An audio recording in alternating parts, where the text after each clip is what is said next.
Hello YouTube, it's Rob, Maxwells Grass Cutting Services based in the northeast. Hope everybody's well and having a really good day. Today I want to talk about bad customers. They're everywhere. Don't let them upset you. Don't let them upset you. They do though, don't they? I have a customer who's a lovely fella, and one of his neighbours contacted me and said, been recommended, I've seen the work you do, can you come and give us a price?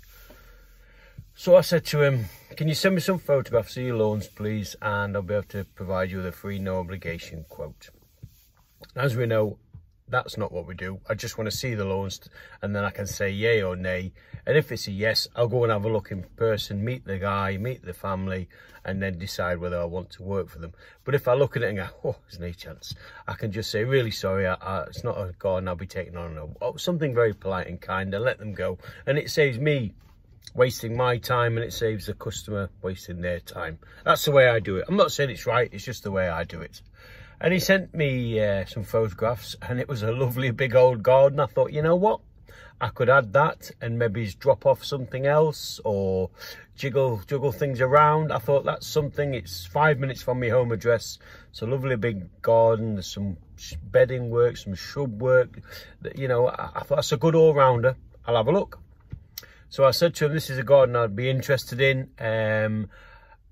When is it convenient for you to come, you know, for me to come around, have a look and have a chat with you and discuss your needs? Usual standard pattern. I'm around next Thursday afternoon, if that's okay. Fantastic. He's in Lowfell. He wanted to meet approximately in the afternoon. I'm in Springwell Village. It's 10 minutes. So I get to Springwell Village, starts doing the job. Lovely lady says, Rob, can we change the plan today? Can we clean the greenhouse out, take all the things out? I want to get rid of that. So my husband's not using it anymore. It's a bit of an eyesore, no bother.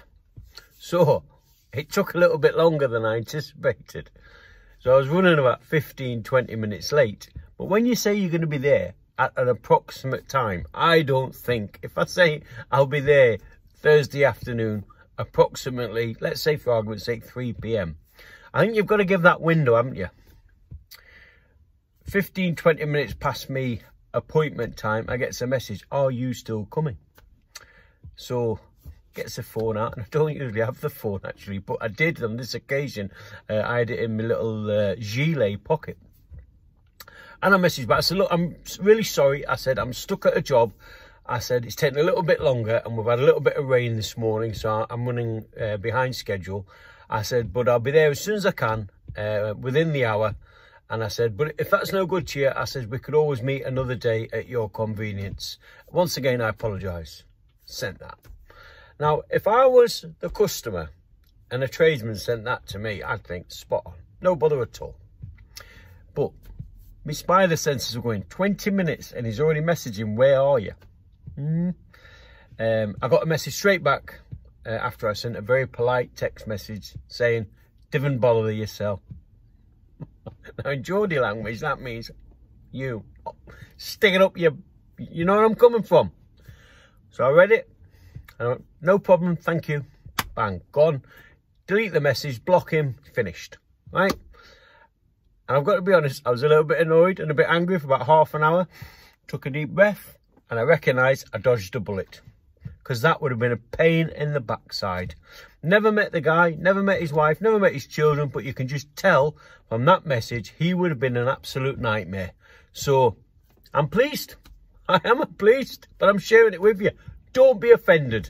You're going to get offended when you're running a business, but don't be. Just smile and wave, water off a duck's back, on to the next one. Next one. Woman asked me, would I look after a client of hers, a garden? She runs a care company. Now this house is magnificent. And I looked at it and I thought, that lawn's not been cut since last September. It's like that. And I just got the spider senses from the messages we were sending that they wanted this done on a shoestring budget. They wanted it done for nothing. You get that vibe, don't you? Or is it just me? I hope it's not, otherwise I'm a bit weird. So I said to her, just so we're not wasting each other's times, This is going to be an expensive job. It's going to be a minimum of £100 for the first cut, trim and get the lawn in order. And I say a minimum because I haven't had a look at it. I don't know what your client's expectations are, but I don't want to waste your time and my time. Lady came back, I'll share that information with my client. Crack on. Comes back. What I'm going to do is, I'm going to get one of the carers to mow the lawn before you come, and then we can discuss it. My immediate reaction was, stick it. But something has told me, just, Rob, take a breath. This might be a little canny option, you know. It's a beautiful property, and it's a big old chunk of land. So I'm going to go. I'm going tomorrow to have a look, and I'll let you know how I get on. But my spider senses say they want it done for 10 quid an hour. You know the types.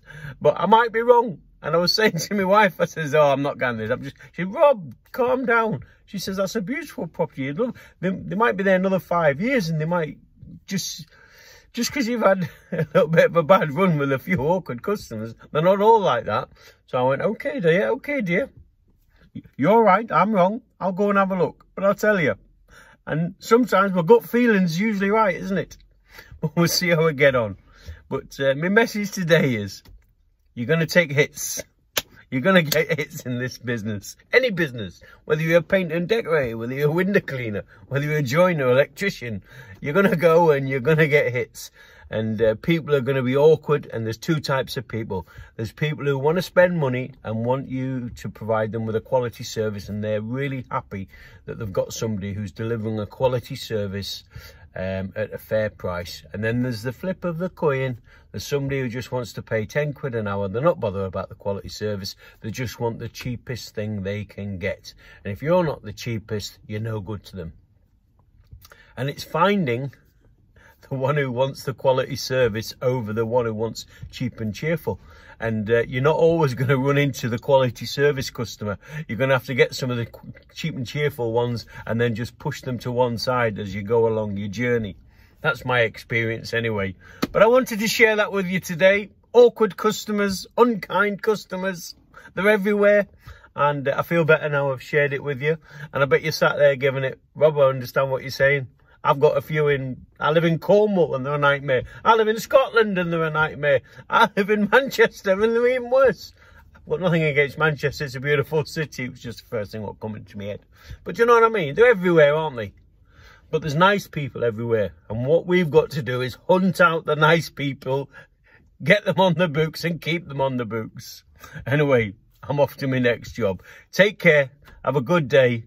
Thanks very much for watching. If you haven't already, press that like button. I never ask. I'm going to ask today. Press the like. Subscribe if you want to come along my journey. And I'll see you in the next one. And remember, when the green gold's growing, keep mowing. See you soon.